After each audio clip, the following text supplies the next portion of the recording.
కేవలం తమిళనాడు రాజకీయాలే కాదు, యావత్ భారతదేశ రాజకీయ చిత్రంపై ఆయన ముద్ర బలంగా ఉంది. కరుణానిధి తమిళ రాజకీయాలను దాదాపు అరశతాబ్దం పాటు శాసించారని చెప్పవచ్చు. తనకంటే ప్రజాకర్షణ కలిగిన ఎంజీఆర్ ప్రభంజనంలో సైతం ఆయన తట్టుకుని నిలిచారు. కాలానికి ఎదురీదారు. అనేక అపజయాలను చవిచూశారు.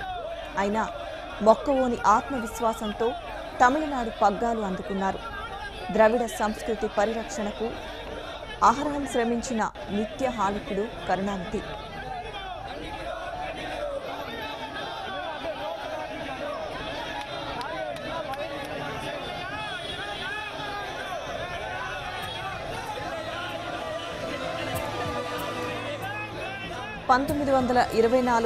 జూన్ 3న తమిళనాడులోని తిరుక్కువాలైలో ఆయన జన్మించారు.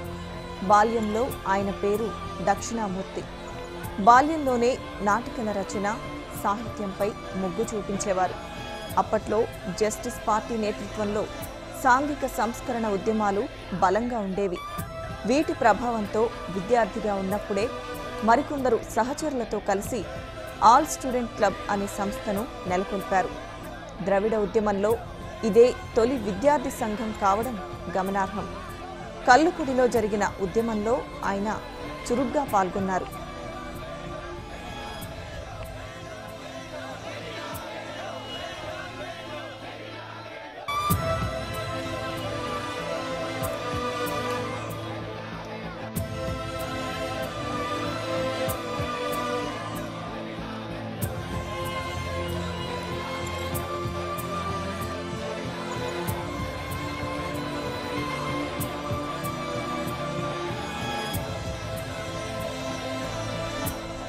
తమిళ సినిమాలకు స్క్రీన్ ప్లే రాయడం ప్రారంభించారు.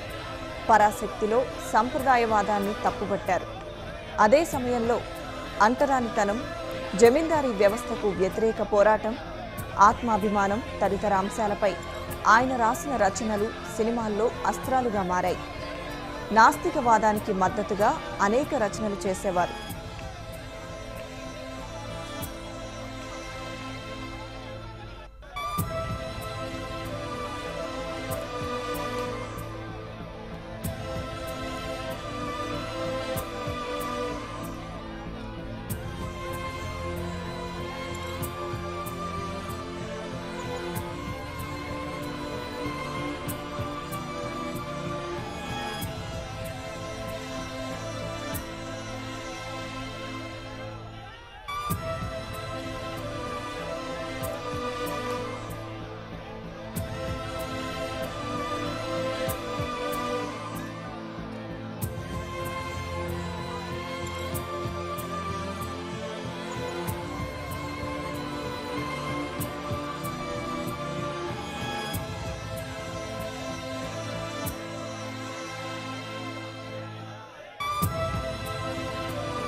ద్రవిడ ఉద్యమ సూర్యుడు కరుణానిధి. ముత్తువేల్ కరుణానిధి అసలు పేరు దక్షిణామూర్తి. ఆయన హీరో కాదు, అయినా లక్షలాది మంది అభిమానులున్నారు. సమ్మోహన శక్తి కలిగిన రాజకీయ నేత కాదు, కానీ తమిళనాడుకు 5 సార్లు ముఖ్యమంత్రిగా బాధ్యతలు నిర్వహించారు.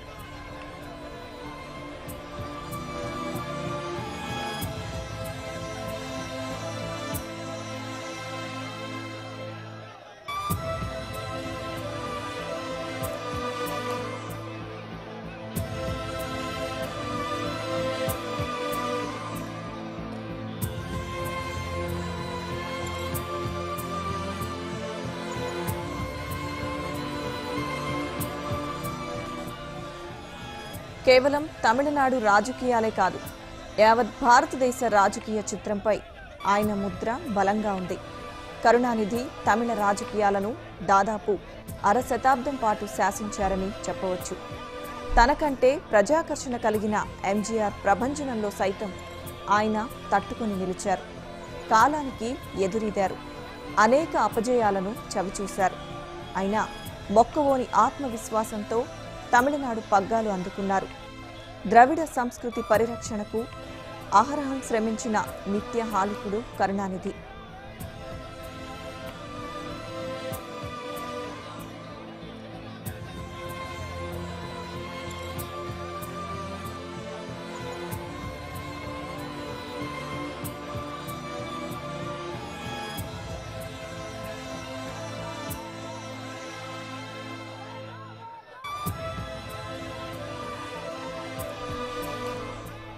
పంతొమ్మిది వందల 24 జూన్ 3న తమిళనాడులోని తిరుక్కువాలైలో ఆయన జన్మించారు.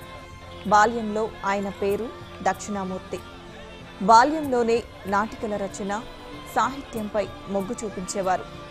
అప్పట్లో జస్టిస్ పార్టీ నేతృత్వంలో సాంఘిక సంస్కరణ ఉద్యమాలు బలంగా ఉండేవి. వీటి ప్రభావంతో విద్యార్థిగా ఉన్నప్పుడే మరికొందరు సహచరులతో కలిసి ఆల్ స్టూడెంట్ క్లబ్ అనే సంస్థను నెలకొల్పారు. ద్రవిడ ఉద్యమంలో ఇదే తొలి విద్యార్థి సంఘం కావడం గమనార్హం. కల్లుకుడిలో జరిగిన ఉద్యమంలో ఆయన చురుగ్గా పాల్గొన్నారు.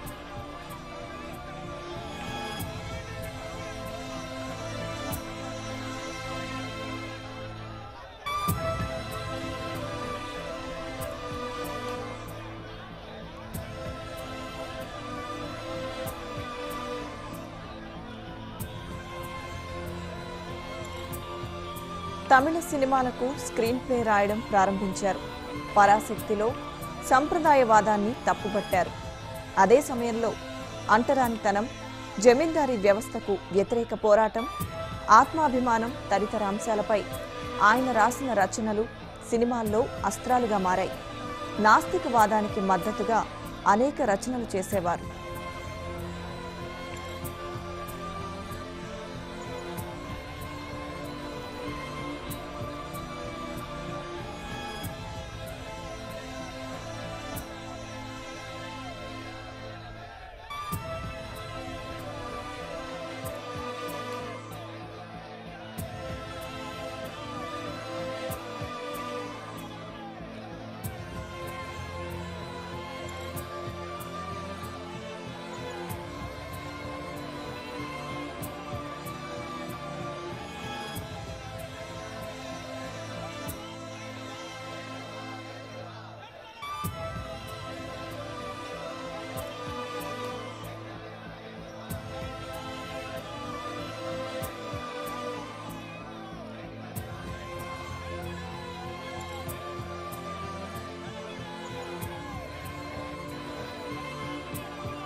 ఈవి రామస్వామి పెరియార్, అన్నాదురైలతో పాటు కరుణానిధి ఈ ఉద్యమంలో కీలక పాత్ర పోషించారు.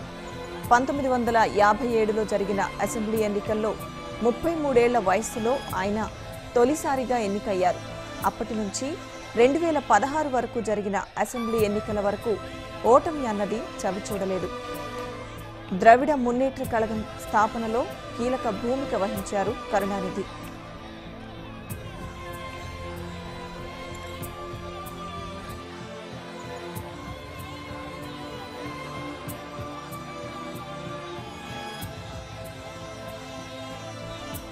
పంతొమ్మిది 1967లో తొలిసారిగా తమిళనాడులో డిఎంకే అధికారంలోకి వచ్చింది. అన్నాదురై సీఎంగా బాధ్యతలు స్వీకరించారు. ఆయన 1969లో కన్నుమూయడంతో కరుణానిధి పగ్గాలు అందుకున్నారు. అనంతరం సినీ నటుడు ఎంజి రామచంద్రన్ పార్టీ నుంచి వెళ్లిపోయి అన్నాడీఎంకే పేరుతో కొత్త రాజకీయ పక్షాన్ని నెలకొల్పారు. అనంతరం ఎన్నికల్లో అన్నాడీఎంకే ఘన విజయం సాధించడంతో సుదీర్ఘకాలం ఆయన ప్రతిపక్ష నేతగా వ్యవహరించారు.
ఇక అన్నా స్క్వేర్లో కరుణానిధి అంత్యక్రియలకు అనుమతి ఇవ్వాలంటూ కూడా డీఎంకే హైకోర్టులో పిటిషన్ దాఖలు చేసింది. ఇదే అంశానికి సంబంధించి మరిన్ని వివరాలు మా ప్రతినిధి మురళిని అడిగి తెలుసుకుందాం. మురళి.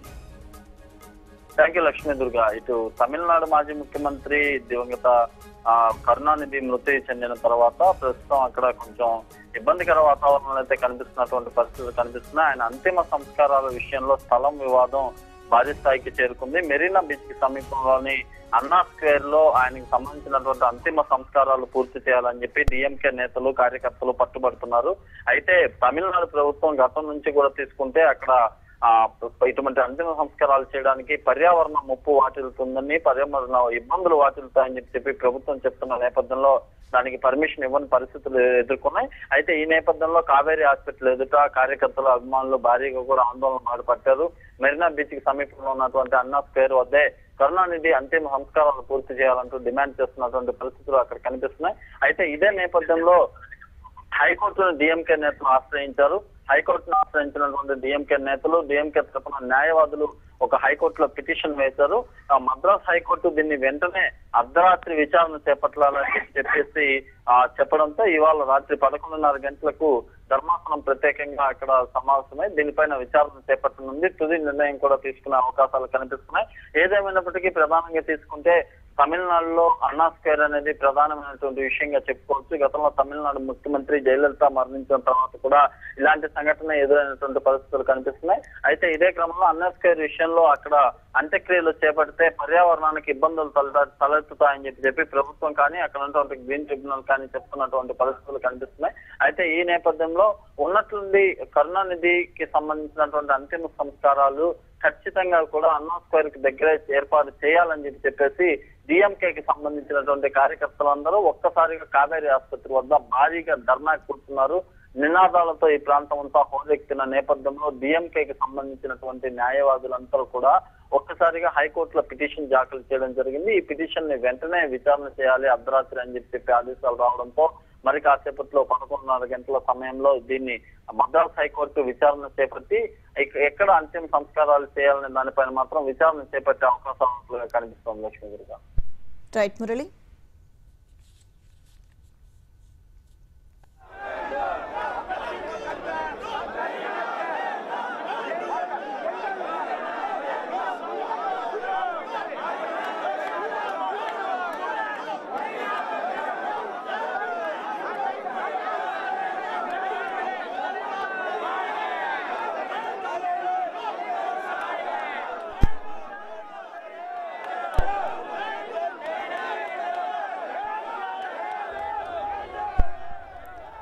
ఎంజీఆర్ మరణానంతరం జరిగిన ఎన్నికల్లో డీఎంకే మళ్లీ ఘన విజయం సాధించడంతో సీఎంగా బాధ్యతలు నిర్వహించారు. ఎంజీఆర్ తర్వాత అన్నా డీఎంకే కార్యదర్శిగా జయలలిత ఎంపికయ్యారు. రెండు పక్షాల మధ్య రాజకీయాలు దేశ దృష్టిని ఆకర్షించేవి. 1957 నుంచి 2016 అసెంబ్లీ ఎన్నికల వరకు ఆయన పోటీ చేసిన ప్రతిసారి విజయం సాధించడం విశేషం.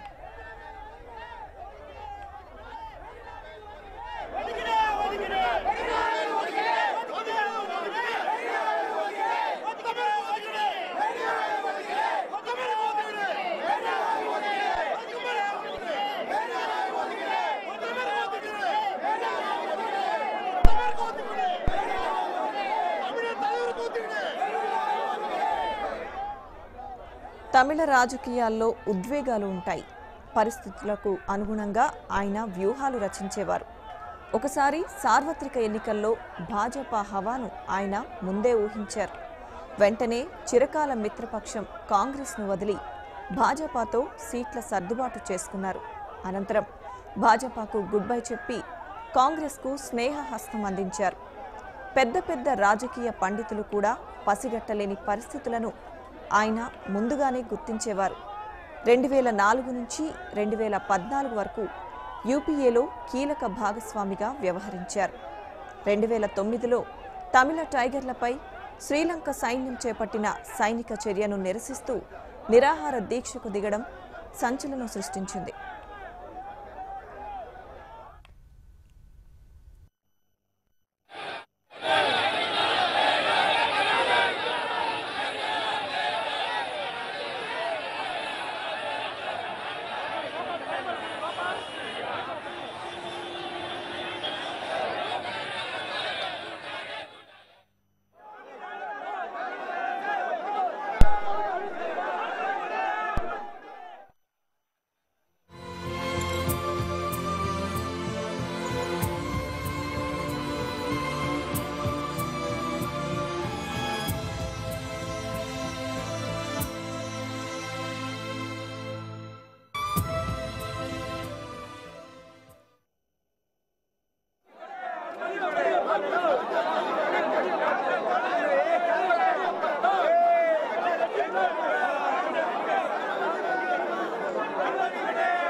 for all of us. More than 50 years I was watching, no single worker deserted him. And he has shown the path to regional parties. What the Tamil Nadu people have given the mandate, 39 MPs were elected. That is how Vajpayee's government was stable. Manmohan Singh government ruled for 10 years with the support of the DMK, which the mandate was given by the Tamil Nadu electorates. 39.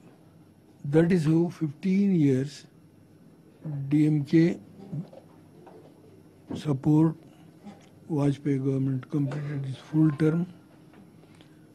Manmohan Singh has completed his 10 years terms by providing a stable government. So the role of Karunanidhi is not only limited to Tamil Nadu, he is one of the tallest leaders in the country. Not only in the country, outside the country, so many admirers. Our DMK was in office.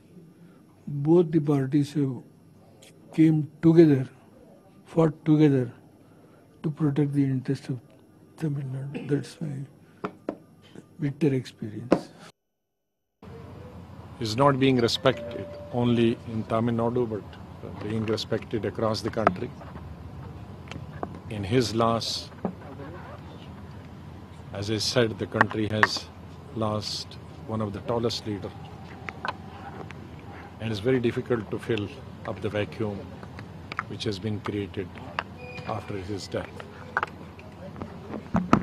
I pay my homage to him. I have known him for more than 4 decades.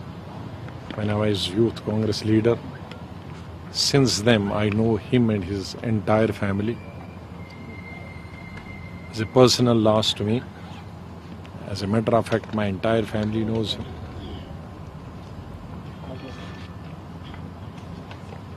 I cannot think of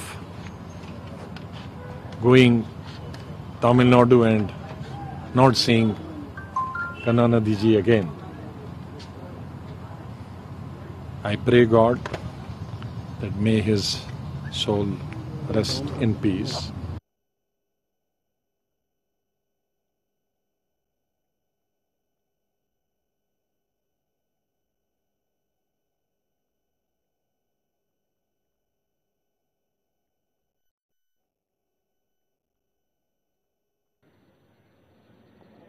आदरणीय करुणानिधि जी देश की एक बड़े नेता थे। देश की राजनीति को लंबे समय तक नेतृत्व करना और उनको मार्गदर्शन करना उनकी एक सक्रिय भूमिका रही। आज हम लोगों के अंदर वो नहीं है। ये दुखद समाचार अभी हम सभी को प्राप्त हुई है। मैं ईश्वर को प्रार्थना करता हूं करुणानिधि जी को अपने पास हो लें और ऐसे ही उनकी अनुभव, उनकी तजुर्बा भारत की राजनीति को भी नहीं मिलेगी। ये सिर्फ तमिलनाडु की नहीं, देश की एक बड़ी नुकसान है। एक उनको भरपाई करना मुश्किल होगी। कलाइंगर करुणानिधि जी अब नहीं रहे।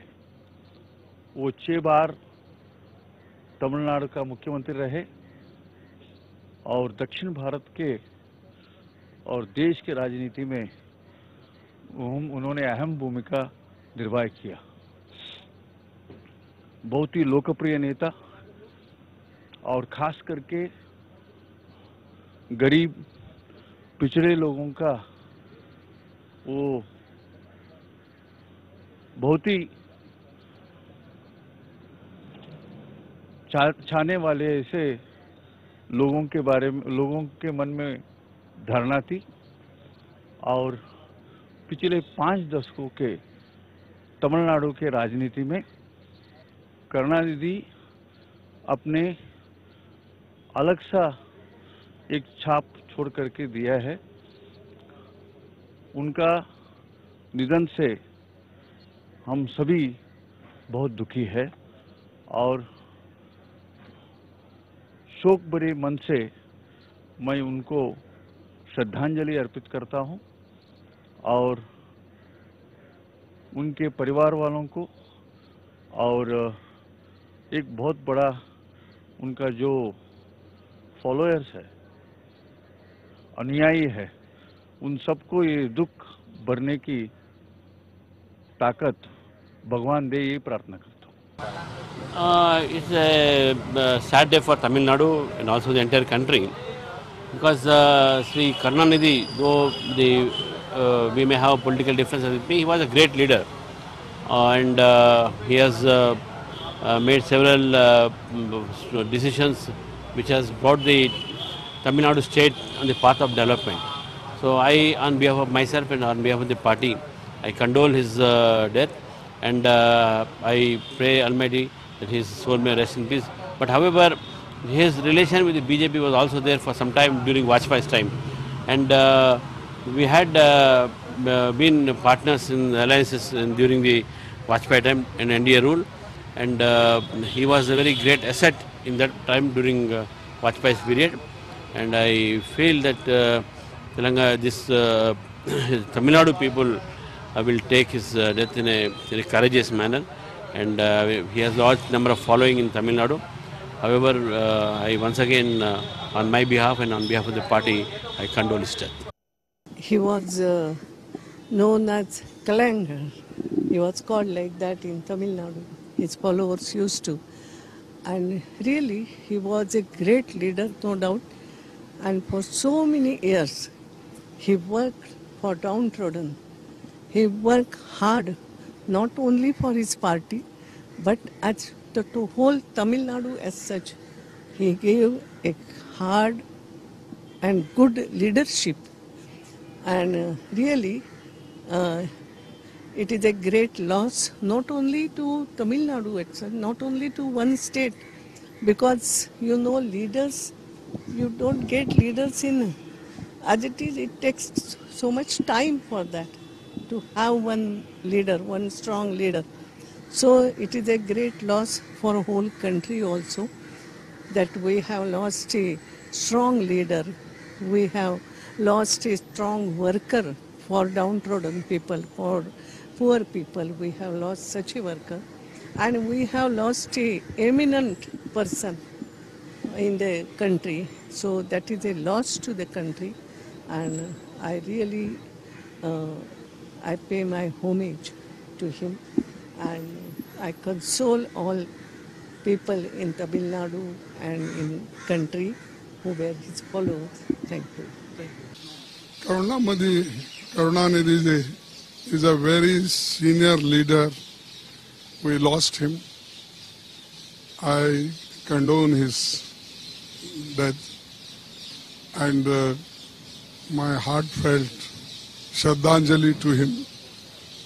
He is a rationalist leader, and he fought for the Dravidian cause and also for democracy and also for his own state. He is a great leader we have lost, and really on behalf of my party and myself, we condone his death. And also I expect that all his followers will follow his line, and particularly we were very close. He is ally of our party also, and not only that, during some worst period of in Tamil Nadu and Karnataka, particularly Kaveri issue and that Veerappan case, I used to go him often and meet him. He is a very courageous leader, and he supported that cause, and I really we have lost a great leader of this country.